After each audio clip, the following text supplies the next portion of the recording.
was reading on my large, fluffy chair, a warm fire crackling beside me. It was twilight and my insomnia was kicking in, so I was here reading and drinking tea. I hear a whisper of wind and a cool breeze follow. I glance around, knowing that all my windows and doors are shut tight. I go back to my book and feel an icy gaze drilling into me. I look up and see a shift in the air. No one. I shrug off the strange feeling and go back to my room, as I snuggle into the chair as the big part is nearing. My reading pace picks up and I smile to myself. Nearby I hear laughter and jump. It was a child's laugh, but I have no children. No siblings. None. I live alone, and even if I didn't, everyone would be asleep. I get up and walk towards the noise, bracing my book to check. As I got closer and closer to where I had heard the giggle, the air seems to move. I take a step back, and there, a white, transparent child. She must have been 4 or 5 by her size. Her hair was in ponytails, and she wore a puffy gray dress. The girl's body, dress, and hair was covered in roses that had lost their color. I can tell the roses were not dethorned, as bloody scabs covered her.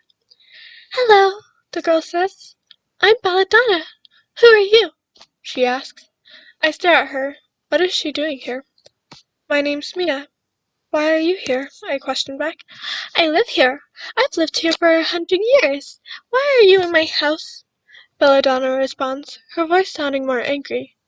"I live here now," I respond. I didn't know much about the history of this house. I had just moved in a week ago. I see fury flash across the eyes of the small girl. She then smiles wide, closing her eyes. "Okay, what were you reading?" she says. I'm taken aback. She was just furious with me, and now she's calm and happy? "It's a long book, very dreary to you probably," I respond. She simply nods. "Oh, I know. How about we have a tea party? I'll make some more tea," she says excitedly. She then runs off to steep tea. I stay confused before setting my bookmark in my story. Belladonna comes back while I'm in deep thought. I recognize her name from somewhere, but I can't remember where. She takes me by my hand. The contact is icy cold. She walks me to the backyard, where she has set up candles, a blanket, and a tea beside a rose bush. The two of us sit, and she urges me to try the tea. I finally oblige and take a sip. It was sweet, but slightly bland. Belladonna talks a lot, and my mind starts phasing. Belladonna is a pretty name. I believe my mother told me it means beautiful lady, before. Now I remember as a small patch of clarity comes to the fuzziness. Belladonna is another name for nightshade, a very deadly plant. I look down at my tea, and she smiles, asking me how it tastes.